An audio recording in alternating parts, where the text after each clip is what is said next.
오늘 나누실 말씀은 사사기 21장 6절에서 12절까지의 말씀입니다. 이스라엘 자손이 그들의 형제 베냐민을 위하여 뉘우쳐 이르되 오늘 이스라엘 중에 한 지파가 끊어졌도다. 그 남은 자들에게 우리가 어떻게 하면 아내를 얻게 하리요? 우리가 전에 여호와로 맹세하여 우리의 딸을 그들의 아내로 주지 아니하리라 하였도다. 또 이르되 이스라엘 지파 중 미스바에 올라와서 여호와께 이르지 아니한 자가 누구냐 하고 본즉 야베스 길라앗에서는 한 사람도 진영에 이르러 총회에 참여하지 아니하였으니 백성을 계수할 때에 야베스 길라앗 주민이 하나도 거기에 없음을 보았음이라. 회중이 큰 용사 12,000명을 그리로 보내며 그들에게 명령하여 이르되 가서 야베스 길라앗 주민과 부녀와 어린아이들을 칼로 치라. 너희가 행할 일은 모든 남자 및 남자와 자녀자를 진멸하여 바칠 것이니라 하였더라. 그들이 야베스 길라앗 주민 중에서 젊은 처녀 400명을 얻었으니 이는 아직 남자와 동침한 일이 없어 남자를 알지 못하는 자라. 그들을 실로 진영으로 데려오니 이곳은 가나안 땅이더라. 아멘. 사사기의 마지막 21장을 통해 베냐민과 이스라엘과의 전쟁이 끝나고 멸문에 가까운 피해를 입은 베냐민을 어떻게 처분할 것인지 논의하기 위해 이스라엘이 모여 전쟁의 후속 조치를 하고 있습니다. 분노와 잔악한 폭력을 통해 이스라엘은 베냐민을 공격했고 어린아이, 여자, 노약자를 가리지 않고 모두 죽였습니다. 이스라엘 백성들이 처음 정착할 때에는 하나님께서 가나안을 하나도 남기지 말고 진멸하라는 명령을 이행하지 않았던 이들이 역시 분노와 폭력에 취해서 자신의 형제인 베냐민을 잔혹하게 짓밟습니다. 사방에서 비명과 공포의 고함들이 아이들의 우는 소리가 가득했을 전쟁이 끝나자 사방의 사체와 불탄 집들만이 즐비하고 더 이상 생명이 보이지 않는 성읍만 덩그러니 남게 되었습니다. 이 전쟁으로 인해서 베냐민은 완전히 멸망하게 될 위기에 처해지게 되었습니다.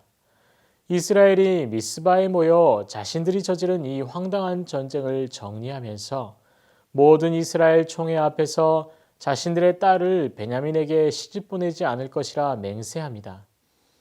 이 맹세는 한 번에 끝나지 않고 사사기 21장 본문에 2번 등장합니다.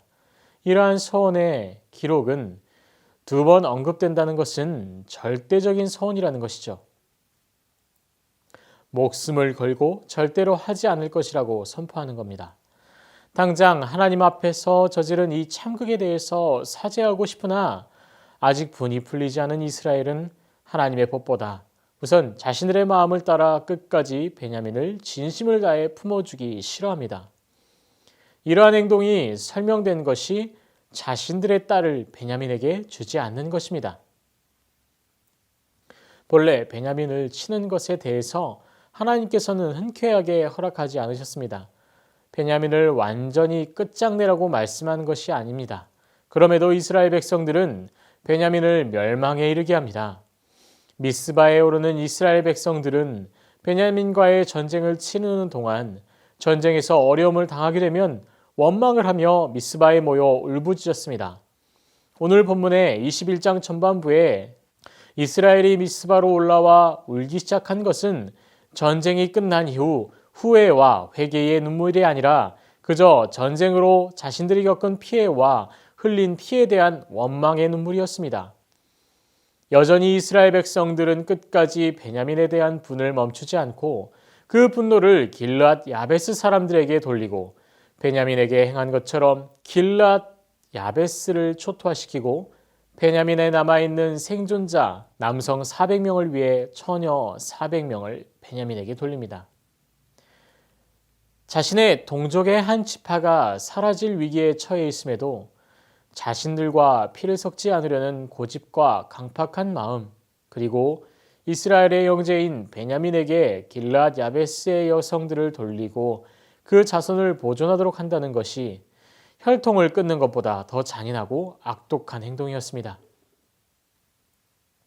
이스라엘이 전쟁을 수행하고 전쟁 이후에 전쟁의 후속 조치를 하는 그 순간에도 자신의 생각, 자신의 감정, 자신의 고집을 꺾지 않으므로 하나님의 명령을 지키지 않고 자신이 옳은 대로 행동하고 결정한 이스라엘. 그들의 역사는 이후에도 계속해서 시험대에 오르게 되며 구약 전체를 통해서 시험받고 회복되는 과정을 보여주게 됩니다. 결국 이스라엘과 베냐민의 전쟁은 자신의 생각대로 자신이 생각하는 옳음을 지켜나가기 위한 전쟁이었고, 전쟁 이후에도 이스라엘은 자신의 고집을 꺾지 않고 하나님의 영광을 가리는 간악한 결정을 통해 하나님의 뜻을 이루는 것보다 자신의 뜻을 이룸으로 잔인한 전쟁을 마치고 잔인한 전쟁의 상처를 다시 뒤집어 상처를 벌어지게 하는 일을 이스라엘이 그대로 행합니다. 모두 총회에서 하나님께 구하지 않고 자신들의 결정한 대로 총회로 올라오지 않은 길앗 야베스를 치며 모든 남성과 잠자리를 하는 모든 여성, 아이들을 다 진멸하는 것으로 처녀를 얻는 행동까지 모든 더럽고 추한 모습을 이스라엘은 보입니다. 이러한 문제, 악독과 죄가 넘치게 되는 것은 모두 사람의 결정과 생각을 의지하였기 때문이며 그 결정과 생각을 계속해서 죄를 만드는 데 사용합니다. 오늘을 사는 그리스도인에게 하나님의 말씀은 얼마만큼 소중한 것일까요? 분명 하나님의 말씀이 성경에 기록되어 있음을 알면서도 날마다 하나님의 말씀을 묵상하며 생각하고 삶으로 실천하려 하지 않습니다. 대신에 세상에서 얻은 지식과 경험을 토대로 신앙도 자신의 뜻대로, 예배도 자신의 뜻대로, 기도와 찬양도 자신의 뜻대로, 그리스도인의 삶도 자신의 뜻대로 살아가는 사람들이 점점 늘어가고 있습니다. 하나님의 말씀을 모르고 기도도 하지 않지만 그리스도인임을 자칭하는 사람들도 점점 늘어가고 있습니다. 위기의 상황, 꼭 옳은 결정을 해야 할 그 순간 우리는 하나님의 말씀이 희귀하고 선명하지 않게 되면 하나님의 사람들이 아니라 세상의 사람들의 결정을 따르게 될 것입니다. 참 신앙을 가지며 온전히 예수를 따르는 삶을 사는 사람들, 그런 사람으로 세상을 이기는 그리스도인이 되기 위해 우리는 말씀을 알아야 하며 말씀을 듣고 깨닫고 행하는 삶을 살아야 합니다. 그리고 나의 생각을 죽이고 더욱 예수의 생각으로 살아나며 살아가야 할 것입니다. 사람 냄새보다 예수의 향기, 예수의 생각이 우리를 통해 번져나가야 할 것입니다. 말씀을 붙들고 기도합니다. 내 생각이 아닌 오직 예수 그리스도의 생각으로 살아가게 하소서. 세상의 배움과 가치보다 하나님을 의지하며 그 뜻을 따라 살아가는 신실한 그리스도인이 되게 하소서.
나라와 열방을 위해 기도합니다. 온 세계가 기근과 전염병, 전쟁으로 어려움을 당하고 있습니다.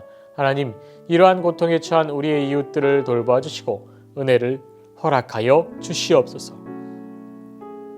북한의 신앙 공동체를 보호하여 주시고 날마다 주의 은혜를 허락하시고 속히 통일을 이루어 함께 주님을 예배하는 그날이 오게 하옵소서. 아멘.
교회를 위해 기도합니다. 하나님이 세우신 새순교회 주님의 보호하심으로 날마다 부흥하며 복음으로 흥왕하게 하옵소서.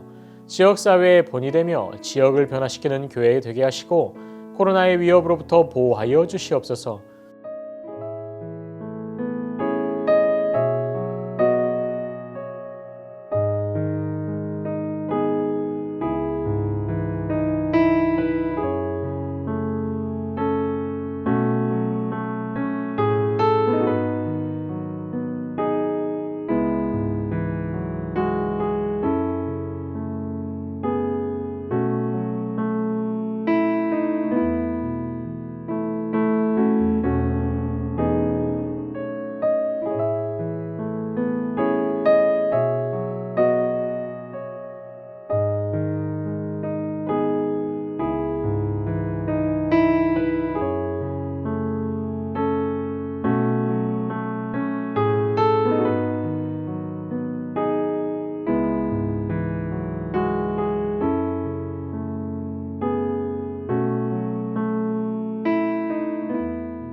선교사와 하늘을 위해서 기도합니다.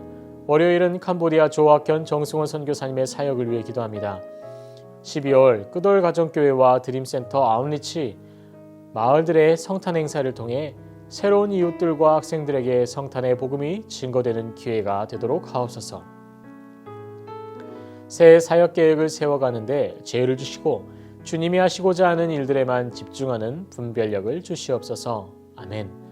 환우들을 위해서 기도합니다. 추명우 성도님에게 간을식한 그 아들 승민이를 위해서 기도해 주시고 한상규 집사님, 임종채 집사님, 김미력 형제님, 김병수 집사님, 김인혜 집사님, 김영자 권사님, 김찬준 집사님, 정순금 권사님, 김복남 권사님, 조금열 집사님, 안행순 집사님, 최혁기 성도님, 정성혜 집사님 어머님과 김광순 집사님, 이길태 집사님, 박문전 집사님을 위해서 기도 부탁드리겠습니다. 기도하십니다.